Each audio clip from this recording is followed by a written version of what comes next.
So, I don't know what our HOA thinks is going. Yeah, I just, I've been working with law enforcement on a few issues around a condominium here. So, I showed them a little tour, you know, they came out and I showed them the criminal negligence being performed by our HOA.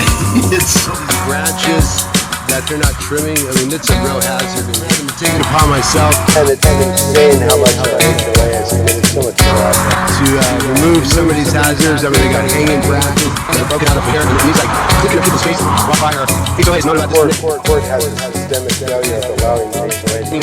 And it's just unconscious that they would have branches that would, you know, literally be doing this to everyone's head for years, and they don't do anything about it. So I work with law enforcement, and it's too bad that our HOA is so criminally minded.